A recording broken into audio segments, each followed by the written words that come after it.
J'ouvre la seconde partie de ce Sens Public. Pendant toute cette semaine, on y revient sur des enjeux et des conflits majeurs de l'actualité internationale après les élections américaines hier. On parlera demain de l'Iran, jeudi de l'Ukraine, direction Israël et cette guerre contre le Hamas qui dure depuis plus de 9 mois. Fabien Recker.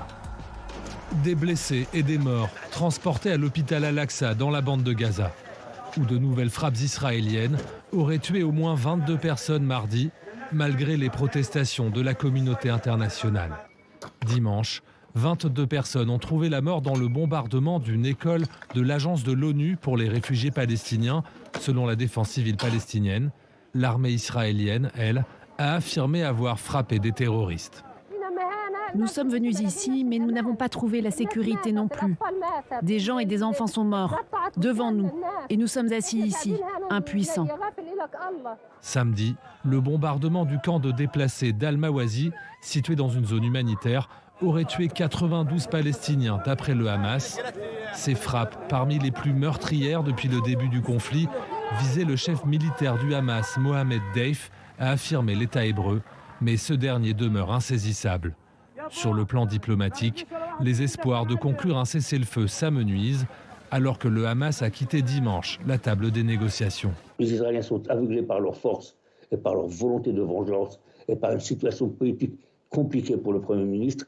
Et le Hamas est aveuglé par sa volonté de montrer au monde entier qu'il tient bon contre l'armée israélienne depuis 9 mois, que c'est lui qui a été capable de prendre 250 ou 240 personnes en otage, que c'est lui qui a été capable d'atteindre Israël dans son cœur. Il ne s'agit plus de résoudre un problème. Il s'agit maintenant de vengeance. Ce n'est pas stratégique, ce n'est pas intelligent. Lundi, 13 ONG ont alerté dans un communiqué commun sur les conditions de vie catastrophiques des déplacés à Gaza, dénonçant les atteintes systématiques de l'État d'Israël à leurs opérations d'aide. Le cessez-le-feu impossible à Gaza, on en débat tout de suite avec Amélie Ferret. Bonsoir, bienvenue. Bonsoir. Vous êtes responsable du laboratoire de recherche sur la défense à l'IFRI, l'Institut français de relations internationales. Antoine Mariotti, bonsoir. Bonsoir. Bienvenue, vous êtes journaliste à France 24, ancien correspondant à Jérusalem. Et vous publiez à la rentrée au mois de septembre l'agence Histoire secrète de la CIA. Ce sera aux éditions Talendier. Myriam Medrad, bonsoir et bienvenue. Bonsoir. Vous êtes politologue, professeur de relations internationales à l'Université internationale Schiller à Paris. Et vous publiez, alors là c'est fin août, 29 août aux éditions Cavalier Bleu, Mécanique des conflits, cycle de violence et résolution. Et puis Tam traduit évidemment, éditorialiste politique, est resté à mes côtés. L'une des déclarations de cette fin d'après-midi de mardi, elle nous vient de Benyamin Netanyahou, le Premier ministre israélien, qui dit vouloir augmenter encore la pression sur le Hamas. Le Hamas est sous pression, il subit une pression croissante parce que nous lui faisons mal. Nous éliminons ses hauts commandants et des milliers de ses terroristes. Voilà ce que dit le Premier ministre israélien. Et pourtant, Amélie Ferret, plus de 9 mois de guerre, quel bilan peut-on en faire? Est-ce que justement les objectifs dont parle Netanyahou depuis le début sont atteints, en partie atteints? Qu'est-ce qu'on peut en dire? Alors, donc, il y avait 2 objectifs qui étaient fixés, l'éradication du Hamas et la libération des otages. Donc, dans les 2 cas, c'est effectivement partiellement atteint si on prend simplement les capacités militaires du Hamas. Donc, sur à peu près 5 brigades, il y a 3 commandants de brigades qui ont été éliminés. Il resterait que 4 bataillons du Hamas autour de Rafah, mais on ne sait pas exactement quel est leur équipement. A priori, ce serait plutôt de l'équipement léger.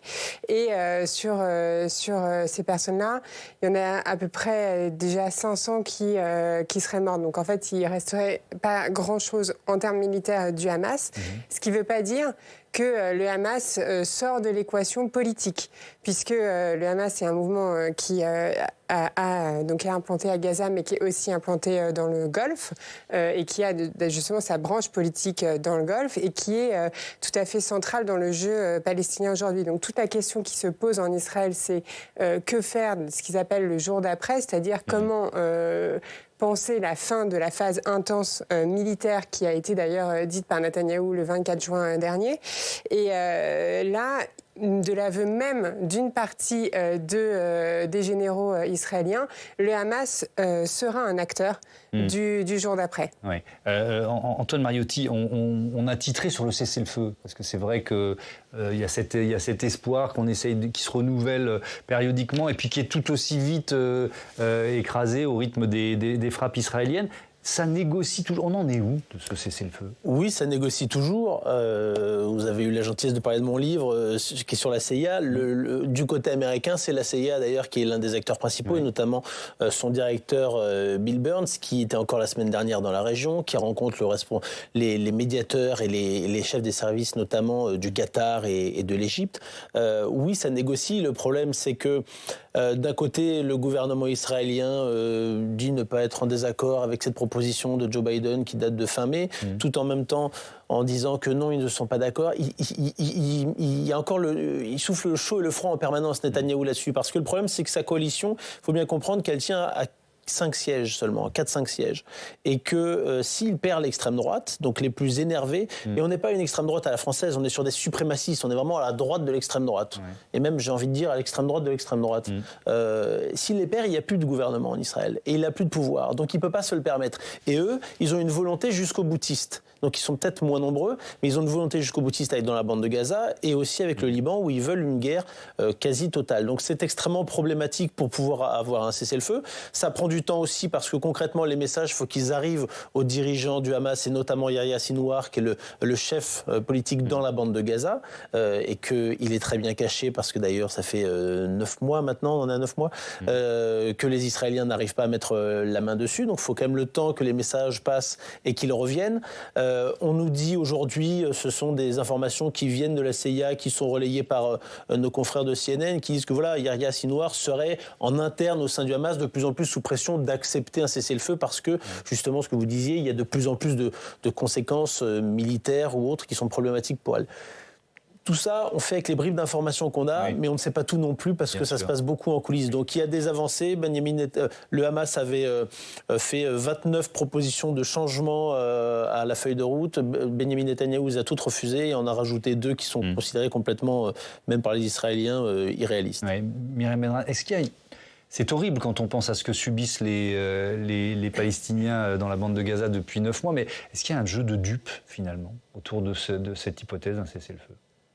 Non, je ne pense pas qu'il y ait un jeu de dupes, mais ce que je vois, c'est que finalement, depuis l'extérieur, notamment depuis le monde occidental, finalement, qui a reconstruit une architecture internationale, multilatérale, un droit international dans l'après-Seconde Guerre mondiale, on voit quand même une sidération face à ce qui nous semblerait être des choix rationnels de part et d'autre, du côté israélien comme du côté du Hamas. Ce qui ne l'est pas, et je suis tout à fait d'accord avec ce qu'on a entendu, d'ailleurs j'ai beaucoup écrit dans les derniers mois sur la question, on est dans une guerre de vengeance réciproque, qui ne connaît plus aucune limite, qui est finalement la vengeance, la rétribution, l'idée de frapper toujours plus fort, de causer des dommages toujours plus grands dans le camp de l'adversaire, a pris le pas sur toute pensée raisonnable, qui encore une fois envisagerait la question même de l'après, du jour d'après, parce que je pense, pour rebondir sur ce qui a été dit, que ce qu'on appelle le jour d'après n'est finalement aujourd'hui qu'un énoncé éviscéré, vidé de son sens, qui n'est prononcé sans aucune conviction de la part de Netanyahou, puisque d'une part, concrètement, de manière objective, il est sous la pression de ces suprémacistes, qui incarnent en fait un sionisme messianique, qui est d'ailleurs convaincu qu'aller jusqu'au bout de la destruction de l'ennemi est ce qui va permettre de réaliser un certain nombre de prophéties bibliques. Il y a la question du Grand Israël qui aujourd'hui en fait est une idée qui a vraiment pris le pas sur, je dirais, la gauche, les mouvements plus progressistes, plus inclusifs. C'est vraiment dépassé à mon avis aujourd'hui parce que bien sûr c'est la conséquence aussi du 7 octobre. Et puis, encore une fois, il y a cette escalade dans la violence, si bien qu'on n'en voit plus la fin. Et peut-être un dernier mot, il est quand même très difficile pour nous, en tant que journalistes et chercheurs, de faire la part des choses aussi. Oui. Parce que ça, on en reparlera un peu plus tard, de la difficulté pour les chercheurs, pour les journalistes de travailler sur ce conflit, si vous le voulez bien. Je voudrais qu'on entende Benyamin Netanyahou finalement justifier des frappes, notamment les frappes de samedi dernier à Gaza. Il y a eu de nouveau des frappes là à Gaza, mais il le justifie notamment par toujours les cibles des dirigeants militaires du Hamas. On l'écoute. L'État d'Israël, par l'intermédiaire de son armée Tsahal et de son agence de sécurité Shin Bet, a mené une attaque sur Gaza aujourd'hui pour tenter d'éliminer Mohamed Deif et son adjoint Rafa Salama. Il n'y a aucune certitude qu'ils aient été éliminés l'un et l'autre. Là, on est samedi, Amélie Ferret. On peut peut-être rappeler rapidement qui est Mohamed Deif et puis peut-être aussi depuis quand il échappe à l'État hébreu, parce que ce n'est pas la première fois qu'il est visé. Tout à fait.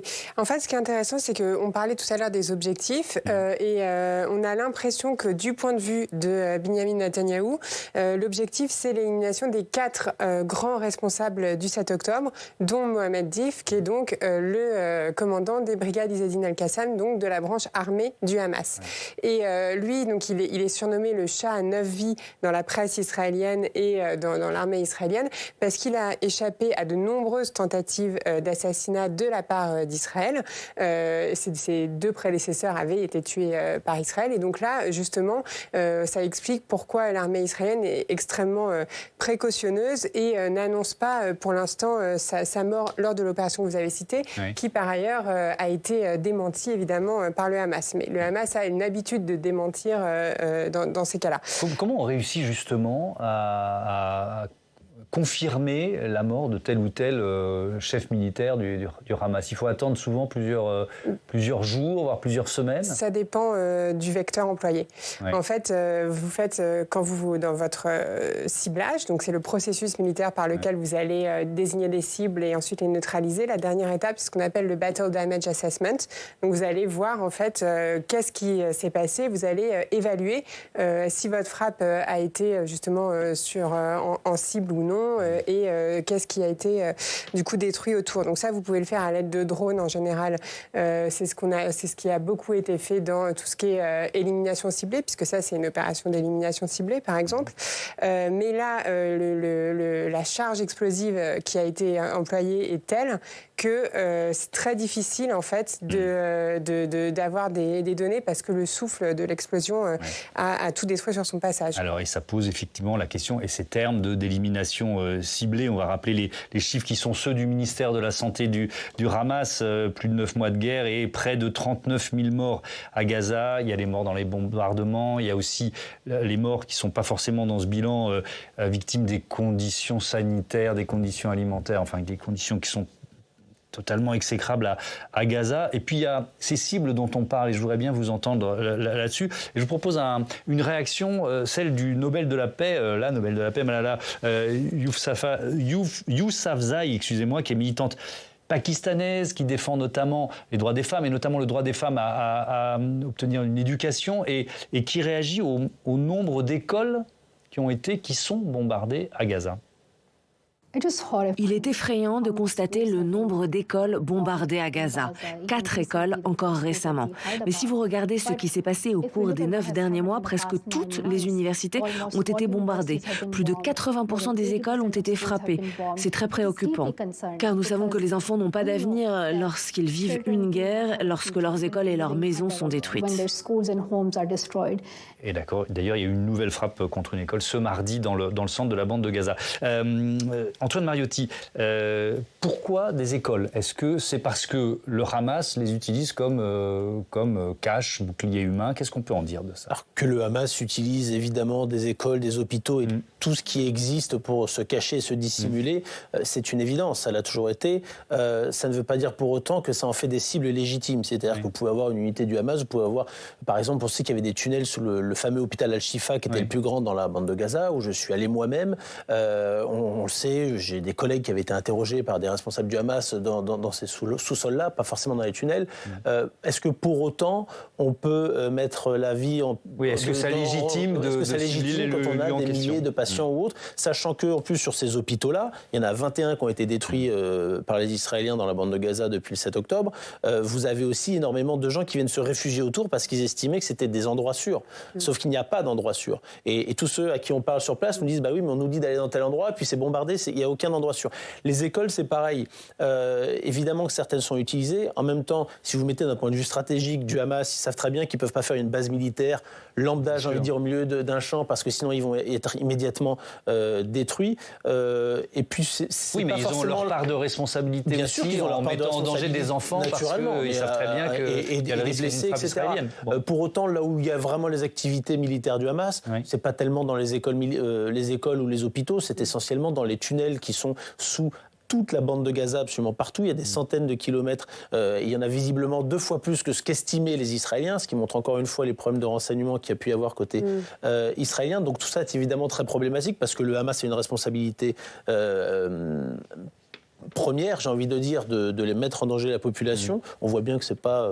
S'ils n'avaient pas envie de mettre en danger leur population, ils n'auraient pas mené l'attaque qu'ils ont menée le 7 octobre, ils auraient fait ça différemment. Et en même temps, les Israéliens s'en fichent un peu, pardonnez-moi l'expression, et frappent, peu importe qu'il y ait beaucoup de civils ou pas, à condition qu'ils estiment qu'il y ait une cible ou deux du Hamas. Frappe ciblée, Myriam Benrad, est-ce que ça a encore du sens aujourd'hui, après 9 mois de conflit à Gaza ? C'est vrai qu'en fait, il faut, je pense, revenir, je suis d'accord, à la date du 7 octobre. Parce que depuis le 7 octobre, et là, il faut évidemment reconnaître le caractère terroriste de cette opération, du Hamas, le côté absolument sidérant de ce qui s'est produit, surtout qui visait, il faut quand même le dire, des personnes, des communautés à la frontière, surtout de gauche, oui, qui étaient souvent de cette gauche israélienne. C'était des pro-palestiniens pour beaucoup, etc. Donc c'était quelque chose de terrible.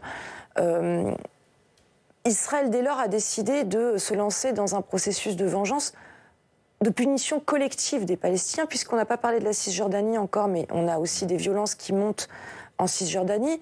Donc, comme je l'ai dit, on n'est plus vraiment dans une logique de guerre, comme alors vous me posez la question du ciblage. Israël sait cibler. Israël a fait du ciblage. Israël est très spécialisé même dans ce qu'on appelle des exécutions extrajudiciaires. Bon, mais on n'a jamais vu ça, en fait, avant le 7 octobre. Des violences dans de telles proportions, à tel point, comme je vous l'ai dit, que je ne pense pas, en fait, que le concept de négociation fasse sens, parce qu'en réalité, on n'a plus aucun dialogue. On n'a plus aucun dialogue entre les deux parties, mais il va bien falloir mettre fin à cela. Il va bien falloir, en effet, à un moment, redonner du sens à ce qu'on a dit précédemment ce jour d'après. Et aujourd'hui, je dois quand même, si vous me posez la question, vous dire que je suis très inquiète, très préoccupée, parce que, peut-être une dernière chose, quand même, de manière la plus objective, plus tangible, il va falloir plus de 10 ans pour reconstruire Gaza, ne serait-ce que pour déblayer les ruines de Gaza, pour déminer un certain nombre d'endroits, etc. Donc, est-ce que dès lors, si on part de ce constat, et les Israéliens le savent, est-ce qu'on peut parler de jour d'après? Quel est en fait le plan véritable? Je ne sais pas, on ne sait pas, et ça nous met dans une situation intenable. Ouais, je voudrais encore beaucoup de thèmes à aborder. Je voudrais qu'on parle des otages, avec d'abord ce décompte qui a été réalisé par nos confrères, les journalistes du journal Haaretz, journal israélien, sur les 255 personnes enlevées par les terroristes du Hamas le 7 octobre. 135 ont été libérés, 120 sont toujours à Gaza, dont 44 décédés. Et parmi les otages qui sont toujours captifs à Gaza, il y a Romi Gonen. On écoute sa sœur Yarden Gonen qui espère toujours un cessez-le-feu, évidemment. On écoute. Je pense à ma sœur à chaque instant et je sais que nous vivons une période cruciale. Je vois que la communauté internationale et les dirigeants internationaux font tout ce qu'ils peuvent pour que cet accord se concrétise. Et tout ce que je peux dire, c'est qu'il ne faut pas s'arrêter, qu'il ne faut pas baisser les bras. Un mot rapide, pardon, Antoine Mariotti, mais on sait avec certitude combien d'otages sont toujours vivants ou c'est impossible de répondre à cette question? Non, on ne sait pas avec certitude. Je voyais encore des estimations aujourd'hui du journal Jérusalem Post qui parlait de 50 à 70 toujours vivants. Oui. On ne le sait pas. Et je ne pense même pas que les Israéliens le sachent pertinemment, exactement, parce que d'une part, il y a eu des bombardements extrêmement massifs qui très probablement ont causé des problèmes, voire le décès de certains otages, parce qu'on ne sait pas où ils sont partout et qu'on ne sait pas non plus ce que les responsables du Hamas en ont fait. Est-ce qu'il y a eu encore une fois des vengeances aussi à certains moments? Donc on n'a pas de chiffres extrêmement précis. On ne peut que être extrêmement inquiet parce que est-ce qu'on sait, pardon, encore un peu les profils de ceux qui restent, parce qu'on avait vu beaucoup les libérations plutôt des enfants, des femmes. Est-ce qu'aujourd'hui on sait à peu près, il y a encore des enfants qui sont otages, donc il y a un moment de tout. C'est assez catastrophique pour ces familles et il est intéressant de voir aussi que ces familles d'ailleurs sont un peu divisées. Il y en a qui veulent au contraire des opérations massives pour les libérer, sauf qu'on voit bien que ça n'a pas été efficace, ça ne l'a jamais été, y compris à l'époque de Gilad Shalit où il n'y en avait qu'un seul. Ils avaient fini par renoncer et négocier pendant des années. Et puis il y en a d'autres, beaucoup qui manifestent de plus en plus toutes les semaines, notamment le samedi soir, pour justement avoir la paix, au moins un accord, et de dire à Benyamin Netanyahou, vous avez une responsabilité, on pourrait avoir ne serait-ce une trêve, le temps de négocier quelque chose de long terme, et pendant cette trêve-là, on pourrait avoir 10, 20, 30 otages de libérés, et ce serait toujours ça de prix. Ça ne veut pas dire que vous ne pouvez pas continuer la guerre après, et ça, il y a de plus en plus de gens qui lui reprochent. Une pression populaire qui grandit. On va évoquer, comme promis, la question du traitement médiatique, Tam, avec vous. Énorme couverture médiatique dans les premières semaines, même premiers mois, mais aujourd'hui, on peut dire que l'attention a été détournée. Oui, notamment en France, alors que nous sommes plongés dans nos psychodrames de politique intérieure. Les médias ont aujourd'hui bien plus d'attention pour les guéguerres internes du nouveau Front populaire que pour la guerre, pour la vraie guerre au Proche-Orient, alors que les frappes se poursuivent, tuent, on l'a dit sur ce plateau, que la situation humanitaire est toujours atroce. Le contraste, il est d'autant plus saisissant que ce conflit avait jusqu'ici concentré beaucoup d'attention médiatique. Alors on parle de quel type d'attention? Voilà, c'est bien ça la question. Dans la période la plus récente en France, c'est celle qui a été suscitée par le choix des Insoumis de placer Gaza au cœur des campagnes électorales, surtout les européennes et même les législatives. Rappelez-vous, le soir du premier tour, l'image notamment de Rima Hassan, kéfiée autour du cou, symbole de résistance palestinien, a-t-elle elle-même revendiqué? On pense aussi à l'image du drapeau palestinien brandi dans l'hémicycle de l'Assemblée nationale quelques semaines avant par le député Sébastien Delogu. La suite de mois de polémiques sur les indignations à géométrie variable au lendemain de l'attaque terroriste du 7 octobre, sur la participation aussi à la marche contre l'antisémitisme, etc. Je n'y reviens pas trop longtemps parce que ce qui me frappe, c'est l'effet médiatique que ça a eu.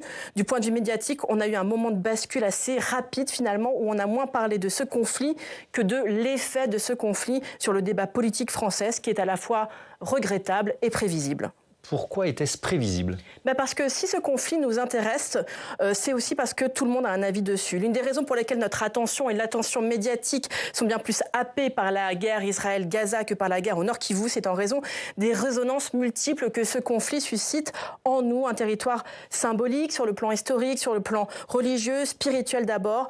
Un conflit qui suscite ensuite une polarisation très forte en France et ailleurs. Alors ça s'explique par la présence de communautés musulmanes, juives, mais ça va bien au-delà, comme si chacun projetait sur ce conflit sa vision du monde. Bref, que l'on s'oppose, que l'on débatte, que l'on s'enguirlande sur Gaza, c'est presque consubstantiel à l'attention que nous portons à ce conflit. Le revers de la médaille, c'est que quand on en débat moins, l'attention de tous baisse. Et la guerre Israël-Gaza se trouve donc bientôt gagnée par ce phénomène malheureusement classique. Quand le temps fait son œuvre sur le traitement des conflits, l'indignation se meut peu à peu en indifférence. L'intérêt qui s'émousse parce qu'un conflit dure, c'est ça? Oui, c'est trop long, 9 mois, l'attention est détournée, la tentation de zapping est grande quand un sujet en chasse un autre. C'est ce qui s'était déjà passé quand Gaza, Israël, au mois d'octobre, avait éclipsé la guerre en Ukraine. Ensuite, c'est trop peu d'images et c'est de moins en moins de journalistes sur place. À Gaza, tout repose aujourd'hui sur les journalistes locaux qui sont de moins en moins nombreux et qui payent un lourd tribut à la couverture de cette guerre.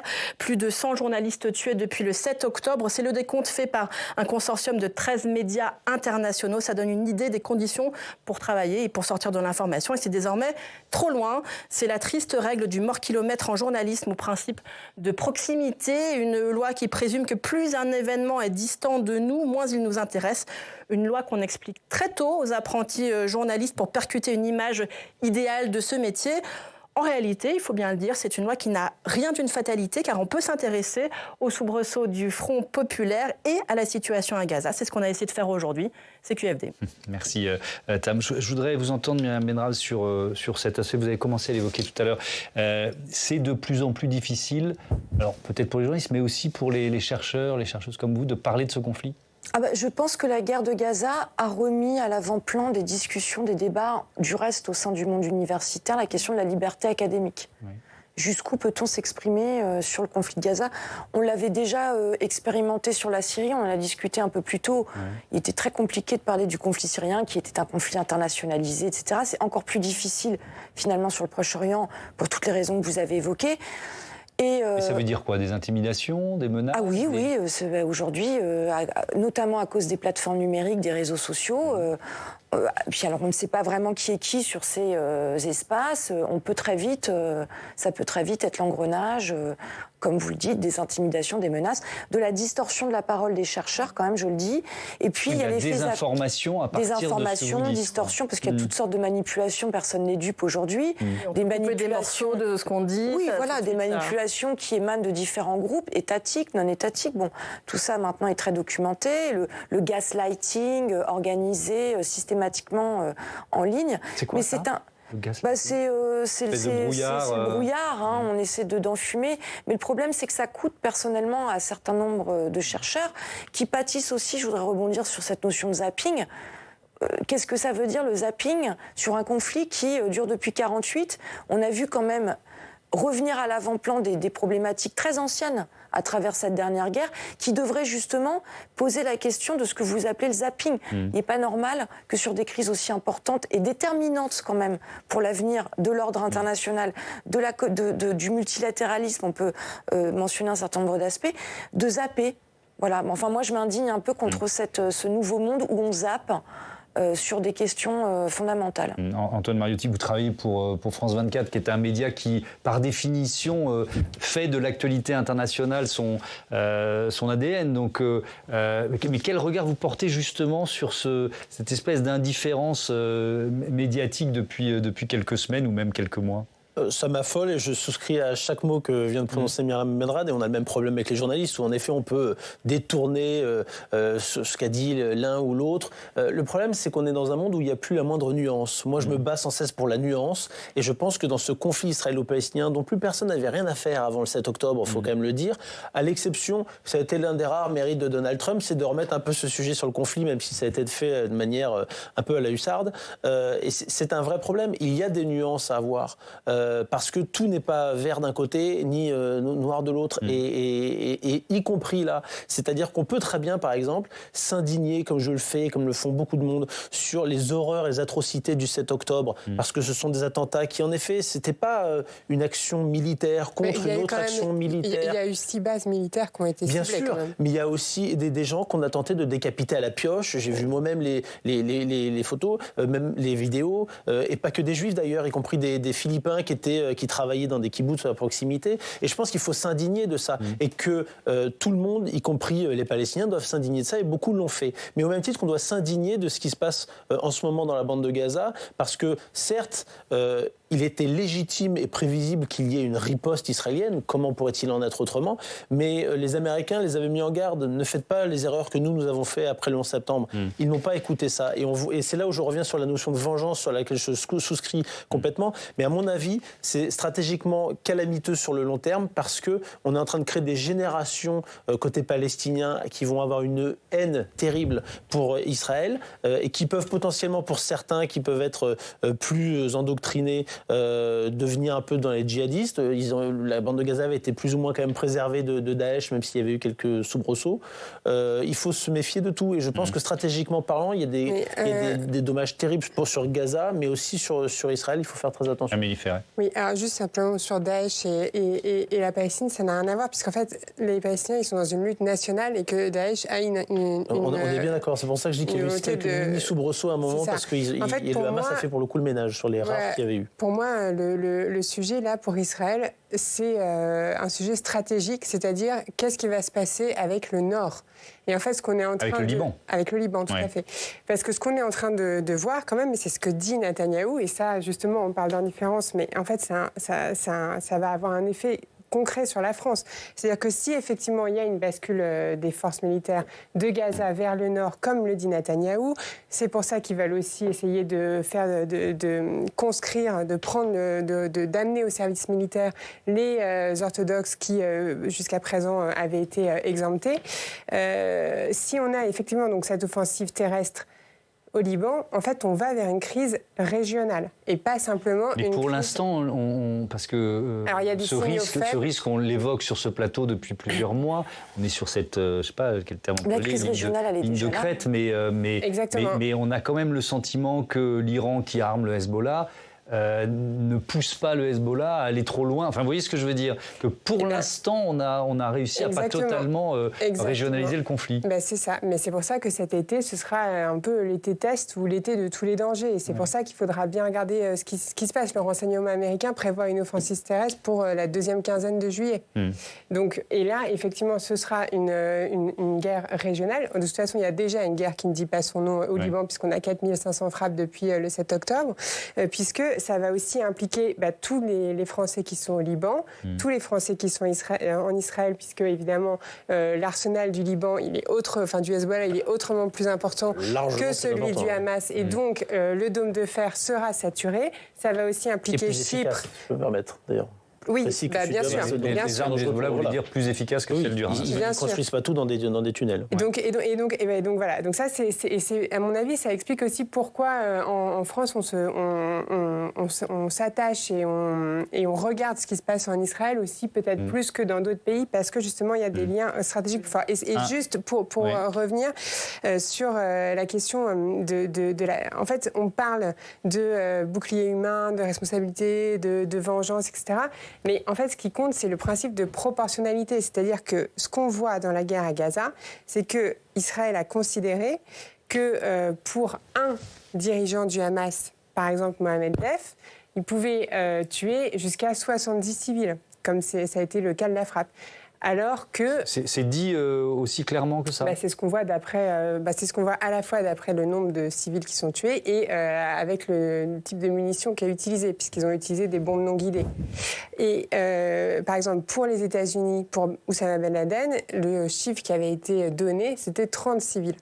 Donc en fait, ce qu'on voit, c'est un relâchement de ce principe de proportionnalité, parce que justement Israël considère qu'ils ont eu les mains liées, et ça c'est la question des mains liées, c'est une expression qu'on retrouve tout le temps dans le débat politique, et qu'il a fallu se délier les mains pour gérer la question du Hamas. Et en fait, le débat stratégique, il est complètement sur ce principe-là. Et on revient à la question de vengeance dont vous parliez tout à l'heure. Qui définit ces critères? C'est une approche stratégique militaire, mais enfin, on ne peut pas non plus dire simplement que c'est se délier les mains et qu'on est juste sur du calcul des statistiques. Il y a effectivement une vengeance qui est assumée dans le discours au soir même du 7 octobre, qui ensuite peut en effet prendre, je dirais, des airs un peu plus opérationnels, techniciens dans la manière dont on va éliminer le Hamas, etc.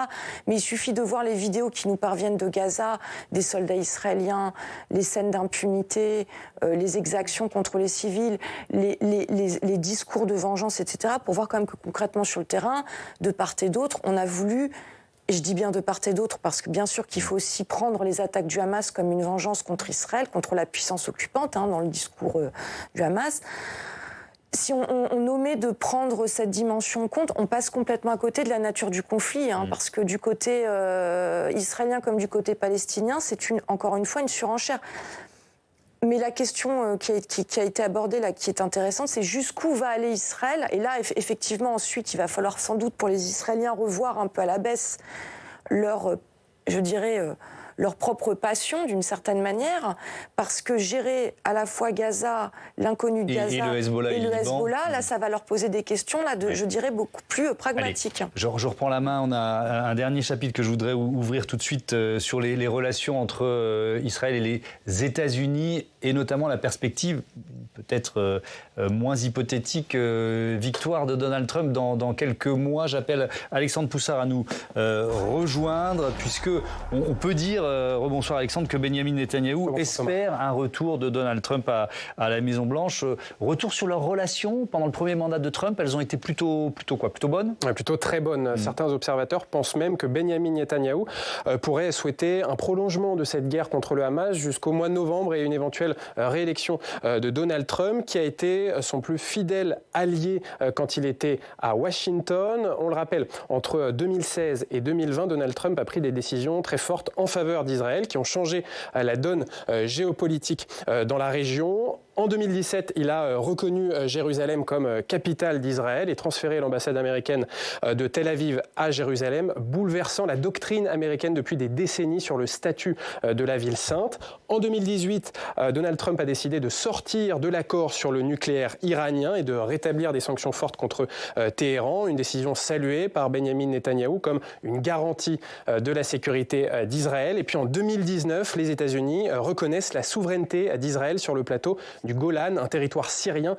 annexé par Israël en 1981. Et en remerciement de cette reconnaissance, Benyamin Netanyahou a même inauguré une nouvelle colonie israélienne sur le Golan du nom du président américain. On voit cette inauguration, cette colonie s'appelle la colline Trump. La colline Trump, on voit effectivement Trump Height, l'image qui s'affiche. Donald Trump qui a également opéré un changement dans les relations entre Israël et certains pays arabes. C'est intéressant de rappeler ça. Oui, en 2020, Donald Trump annonce la signature des accords de paix d'Abraham qui normalise les relations diplomatiques entre Israël et plusieurs pays, les Émirats arabes unis, Bahreïn, puis le Soudan et le Maroc, des accords qui remettent en cause l'unité de la coalition arabe contre l'État hébreu. Alors, ces très bonnes relations entre Trump et Netanyahou, elles se sont détériorées depuis quelques années. Donald Trump n'a pas apprécié que son ami israélien félicite très vite Joe Biden après sa victoire à la dernière présidentielle. Regardez ce qu'a confié Donald Trump il y a quelques années au journaliste israélien Barak Ravit. « J'aimais bien Bibi, je l'aime encore bien, mais j'aime aussi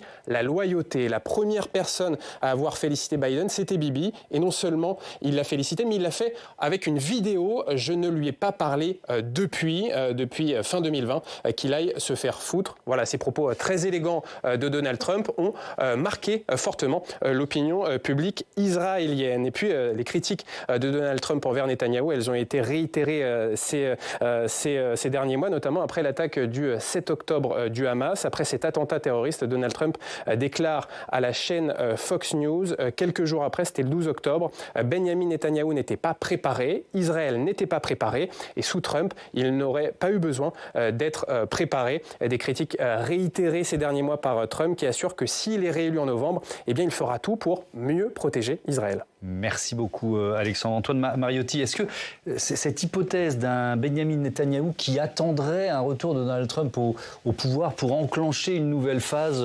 dans, je ne sais pas, ce jour d'après hypothétique là, dont on parlait, vous y croyez à ça? Parce que ça nous mène loin quand même. Élection en novembre, mais retour au pouvoir en janvier, il faut le rappeler aux États-Unis. Oui, ils sont tous les deux de toute façon à regarder leurs intérêts propres et en fonction des moments. Il faut rappeler que Trump était aussi très fâché contre Netanyahou parce qu'en janvier 2020, il y a eu l'assassinat ciblé de Rassem Soleimani, qui était le chef des gardiens de la révolution à l'étranger, donc ce qu'on appelle la brigade Al-Quds, donc du côté des Iraniens, qui a été tué à l'aéroport de Bagdad. Et initialement, les Israéliens avaient participé à la préparation de l'opération. Et Trump accusait Netanyahou de l'avoir lâché à la dernière minute. Et donc, depuis, les critiques n'ont pas cessé de pleuvoir. Clairement, Netanyahou préférait qu'il y ait un républicain, ou en tout cas un Trump, qui visiblement pourrait être un peu plus pro-israélien que ne l'est Biden. Il ne faut pas croire pour autant que Biden est anti-israélien, loin de là. Il est même plutôt globalement pro-israélien. Il n'a pas fait grand-chose pour les Palestiniens, voire rien du tout depuis qu'il est revenu au pouvoir. Et ses proches, moi, avec qui je m'étais entretenu juste avant, m'avaient dit, vous attendez pas à ce que pendant son mandat, on lance un grand processus de paix. On ne fera pas ça. On va simplement essayer de rééquilibrer un peu les choses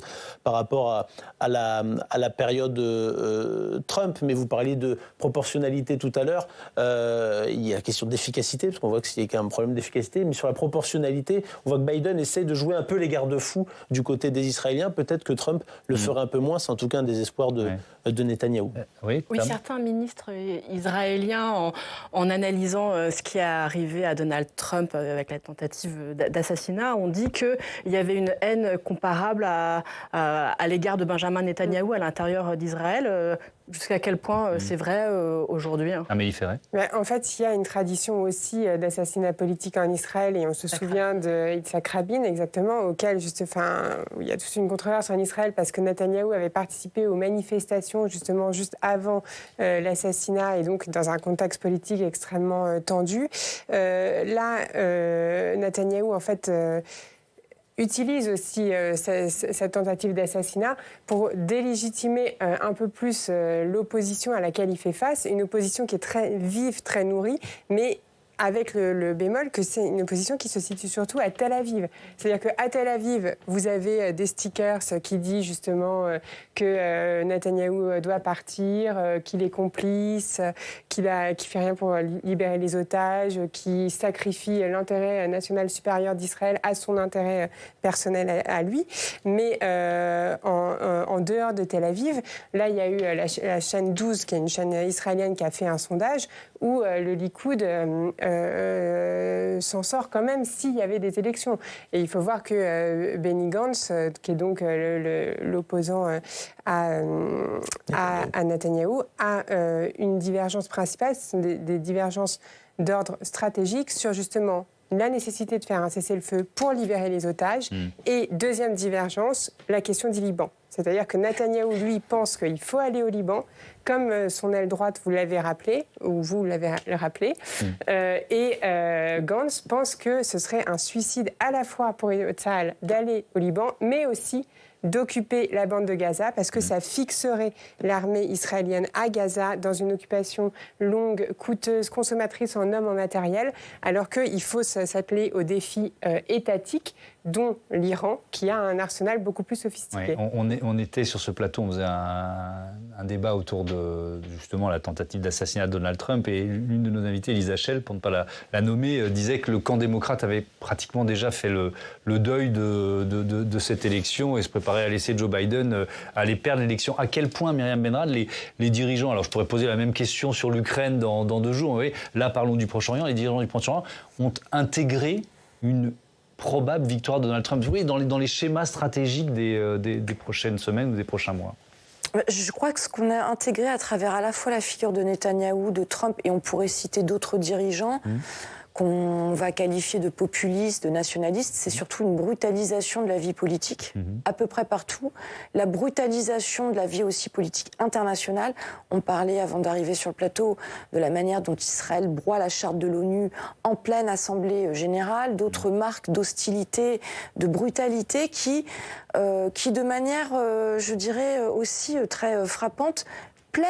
Ça semble plaire aujourd'hui, ça semble être devenu la mode, d'être brutal, de mener des guerres en dehors du droit international, en dehors de toute limite posée par le droit international humanitaire. Ça a l'air d'être très drôle d'agresser sur les réseaux sociaux des femmes, des citoyennes américaines, ce que fait Trump quand même depuis, quand il était sur Twitter, il allait agresser de simples femmes américaines. De la même manière, ça semble drôle que ces personnes soient accusées de différents scandales sexuels, etc.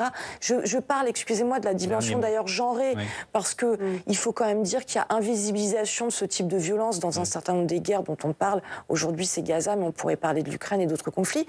Mais moi, ça me pose... Oui, je vais finir là-dessus.